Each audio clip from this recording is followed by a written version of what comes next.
अस्सलाम वालेकुम नाज़रीन, मैं हूं मियां अकील अफजल और आप देख रहे हैं मेरा यूट्यूब चैनल। नाज़रीन, इस वक्त यहाँ पर डी चौक में मौजूद हूँ। मैंने सोचा कि सुबह सुबह आज डी चौक की सूरत हाल देख ली जाए। कल रात यहाँ पर ऑपरेशन चला हुआ, पाकिस्तान तहरीक इंसाफ की जानिब से भी बहुत सारे दावे किए जा रहे हैं और तशद्दुद के, बदतरीन शेलिंग के और बहुत सारे इस पर बात करेंगे। हमारे साथ सीनियर साफ़ी हैं नईम असगर साहब।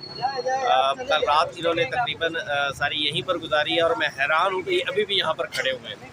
आप देख सकते हैं कि रात को जितनी प्रेस कॉन्फ्रेंस हुई सब में ये नज़र आते रहे हैं। और तो नाज़रीन से बात करते हैं। नईम असगर भाई, ये बताइए कि कल रात के ऑपरेशन से पहले के क्या मनाजिर थे, ऑपरेशन के दौरान क्या मनाजिर थे, ऑपरेशन के बाद क्या थे? अकील साहब, बहुत शुक्रिया पहले तो आपने वक्त दिया। और आपको बताता चलूँ कि मैं रात में ही 4 रातें यहाँ पर गुजारी। जब से ये वहाँ से आना शुरू हुए थे तब से मैं घर नहीं गया, क्योंकि ड्यूटी लगी हुई थी। दिन रात यहीं पे होता था। कमरे में जाते थे, यहाँ पर एक होटल में कमरा ऑफिस में दिया हुआ था, तो वहाँ पे कुछ देर आराम करते थे और फिर यहाँ पे आ जाते थे। आज सुबह मैं 5 बजे सोया, उस तकरीबन 7:30 बजे फिर यहाँ पे। सिचुएशन आपको बताते चलें कि यहाँ पर जब कल आए हैं पीटीआई के लोग एंड दे स्टॉर्म्ड, वो ये जो कंटेनर आप मियां साहब नाज़रीन को ज़रा दिखाते हैं, कंटेनर की दीवार है सही, आप देख रहे हैं। इसके ऊपर इसके ऊपर एक ग्रीन का चादर कपड़ा चढ़ाया गया। सही सही। तो कारकुनान आए, कारकुनान को रोकने के लिए यहाँ इस पॉइंट से पहले बहुत सारी हर्डल्स थी, जगह जगह पर कंटेनर्स रखे गए थे, भारी नफरी की तायनात थी। लेकिन हम परेशान थे कि कारकुनान यहाँ पर आ कैसे गए। इतनी नफरी को क्रॉस करके, इतनी हर्डल्स को क्रॉस करके कारकुनान यहाँ पर आए, इन कंटेनर्स के ऊपर चढ़ के से दूसरी तरफ गए। डी चौक का जो गेट है वहाँ तक पहुँच गए। वहाँ आगे पाक फौज के जवान खड़े हुए थे। उन्होंने उन्हें बड़ी अच्छी तरीके से उन्हें हैंडल किया। उनसे कहा, उन्हें यहाँ से वापस लेके आए। तो उसके बाद यहाँ तक आए, जिस मुकाम पे हम खड़े हुए कारकुनान को यहाँ पर लाया गया। और उसके बाद कल शाम तक, कल रात तक ऑफिस की कॉल नहीं आती? मुझे ऑफिस की कॉल है, ऑफिस की कॉल से मैं ज़रा बात करता हूँ। नाज़रीन, कल शाम तक तकरीबन 8 बजे तक, 7 बजे तक जो था वो ये चीज़ बड़ी वाज़ेह हो चुकी थी कि जनाब यहाँ पर ऑपरेशन होने जा रहा है। कल सुबह 4 बजे, कल जो गुज़िश्ता कल गुजरी है मैं उसकी बात कर रहा हूँ। एक आज रात गुजरी है, एक इससे पहले ऑपरेशन की रात गुजरी है, उससे पहले ये ख़बरें मीडिया को पहुँचा दी गई थी कि जनाब गोली मारने का हुक्म दे दिया गया है। लेकिन रियासत ने फिर भी मैं कहूँगा कि सब्र किया और ऐसी चीज़ें जो हैं वो सामने नज़र नहीं आई। उसकी एक मैं आपको सबूत के तौर पर ये देता हूँ। जिस तरह पाकिस्तान तहरीक इंसाफ की जानिब से दावे किए जा रहे हैं कि जनाब इतने लोगों को रात सीधी गोलियां मारकर कत्ल कर दिया गया, मार दिया गया, शहीद कर दिया गया, जो भी कह लें। अगर उस तरह के हालात होते तो फिर आज सुबह ये ट्रैफिक की यूँ रवां दवा ना होती इस रोड पर। इस रोड को बंद किया जाता, इस रोड को धुलाई हो रही होती जनाब। खुदा न खास्ता यहाँ पर जो था वो खून की नदियाँ बह रही होती, कहीं ना कहीं खून के स्पॉट होते।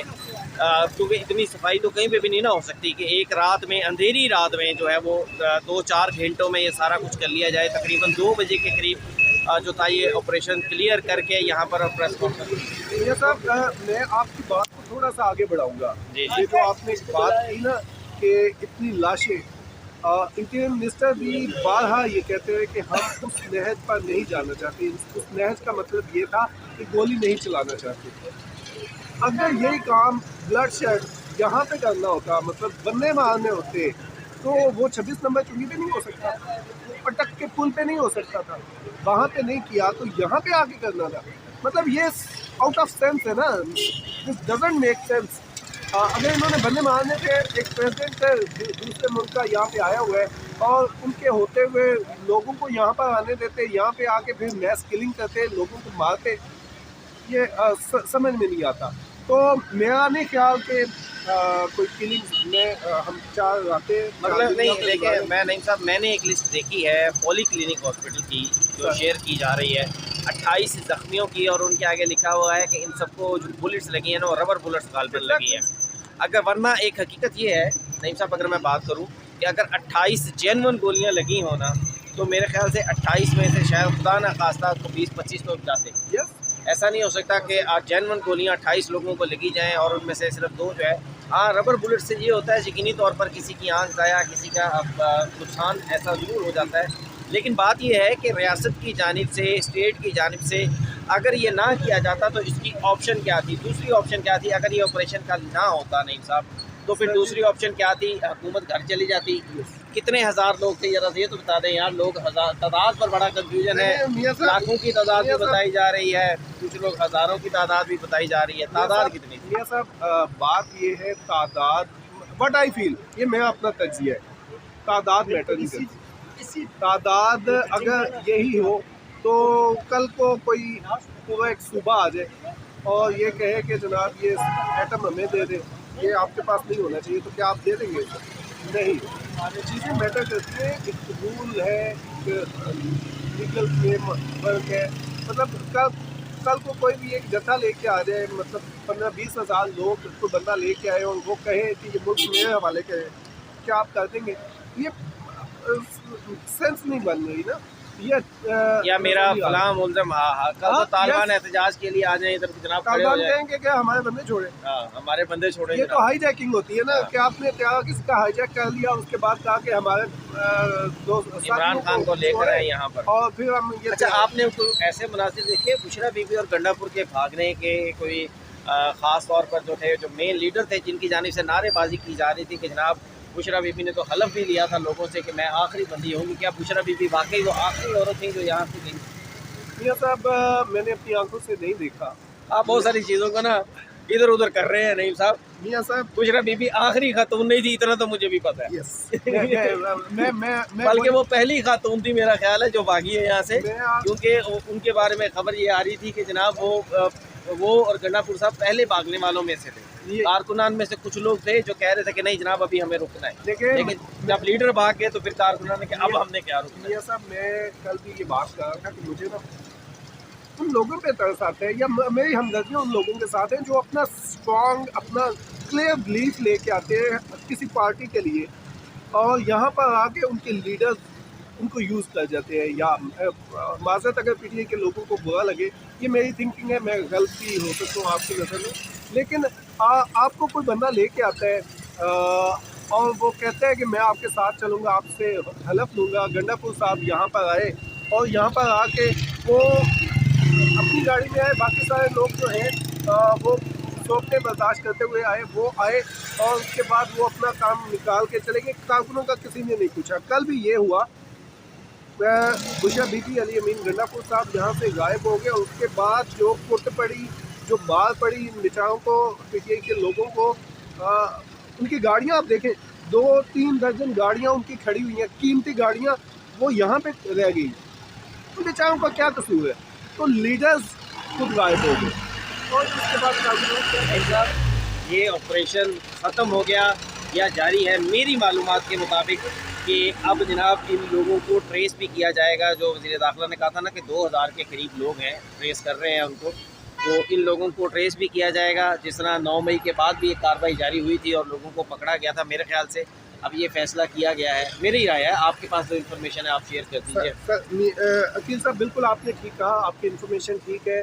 अभी भी सर्च ऑपरेशन चल रहा है। इस्लामाबाद पुलिस को लिस्टें फराहम कर दी गई हैं और CCTV कैमरास की फुटेजेस भी दे दी गई हैं। जो लोग जहाँ जहाँ से गुजरे हैं, क्या टूल प्लाजा से इस्लामाबाद के CCTV कैमरास की फुटेजेस दे दी गई हैं। जो कारकुनान गिरफ्तार हो गए हैं उनका भी बता दिया गया है। जो छुपे हुए एक बड़ी तादाद जो है रावलपिंडी इस्लामाबाद में मौजूद है, तो उनकी गिरफ्तारी के लिए छापामार टीमें तश्कील दे दी गई हैं और मज़ीद गिरफ्तारियाँ होंगी। ये सब मुझे इजाज़त देंगे। आपको बिल्कुल बहुत शुक्रिया आपका नईम साहब। तो दोस्तों, आप लोगों ने सुना यहाँ पर डी चौक से मैं इस वक्त बात कर रहा हूँ। ये देखें, पुलिस की नफरी, रेंजर्स की नफरी मौजूद ज़रूर है, लेकिन अब ना होने के बराबर है। मुझे जो रेंजर्स के एहलकार नज़र आ रहे हैं, गालबन 20 से 25 एहलकार मौजूद होंगे। पुलिस के जो एहलकार हैं वो गालबन 50, 60, 70 लोग मौजूद होंगे।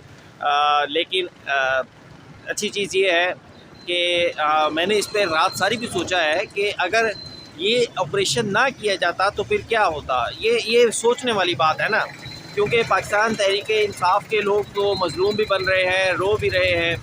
और कह भी रहे हैं कि हमारे साथ बड़ा जुल्म हुआ, लेकिन अगर ये ऑपरेशन ना किया जाता तो फिर तो शायद आज वो लोग यहाँ ना खड़े होते, आज वो लोग आगे पार्लिमान पर चढ़ दौड़े होते, जिस तरह 2014 में हुआ था। सुप्रीम कोर्ट पर चढ़ दौड़े होते, जंगले तोड़ दिए होते, PTV पर हमला हुआ था, वो सारी चीज़ें आपको याद है। तो उन सारी चीज़ों को बचाने के लिए, महफूज करने के लिए ये ज़रूरी था। बिल्कुल ये बात मैं आपसे करता चलूँ कि रियासत के बारे में कहा जाता है कि रियासत माँ के जैसी होती है, लेकिन जब माँ बार बार समझाए कि भाई ये काम आप लोग गलत कर रहे हो, जो कुछ आप कर रहे हैं ये गलत हो रहा है, ऐसे मुल्क का नुकसान हो रहा है, तो फिर कुछ माँ की बात आपको माननी भी चाहिए, ना कि आप माँ से बगावत कर दें और उसके बाद जब माँ आपको चपेड़े मारे तो फिर आप कहें कि जनाब ये हमारे साथ कोई ज़्यादती हो गई है। और सारी दुनिया में जब क्राउड कंट्रोल से आउट हो जाए तो फिर इस तरह की चीज़ें होती हैं। तुर्की की मिसालें देने वाले लोग, बांग्लादेश की मिसालें देने वाले लोग इस चीज़ को भी मद्देनज़र रखें कि बांग्लादेश में क्या हुआ था, तुर्की में क्या हुआ था। तो फिर इस तरह की चीज़ों में नुकसान तो होता है, लेकिन अल्लाह का शुक्र है जो ख़बरें आ रही हैं, जो मालूमात आ रही हैं, उनके मुताबिक हुकूमत की जानिब से मुकम्मल कोशिश की गई कि इस चीज़ को अवॉइड किया जाए, हतमी तौर पर जो है वो जानी नुकसान को जो है वो ना होने दिया जाए। यही वजह है, मैंने आपको बताया कि मैंने एक फ़हरिस्त भी देखी है कोई 28 लोगों की। ये बात दुरुस्त है कि उस 28 लोगों को जो है वो रबड़ की बुलेट्स लगी हैं, लेकिन हमें ये हकीकत भी देखनी होगी कि अगर 28 लोगों को जेन्युइन बुलेट्स लगी होती तो फिर ये 28 लोग खुदा न खास्ता हॉस्पिटल में जो है वो इस तरह से ना होते, फिर उनकी हालत ज़रा ज़्यादा तशवीशनाक होती। बहरहाल उन लोगों के लिए भी दुआएं हैं, अल्लाह ताला उनको सेहत दे और अल्लाह ताला उनको हदायत भी दे, अल्लाह ताला सबको हदायत दे, अल्लाह ताला हमारे मुल्क के लिए भी अच्छा करे। तो नाज़रीन, आज के इस व्लॉग में इतना ही। डी चौक से मुझे दीजिए इजाज़त। अल्लाह हाफ़िज़।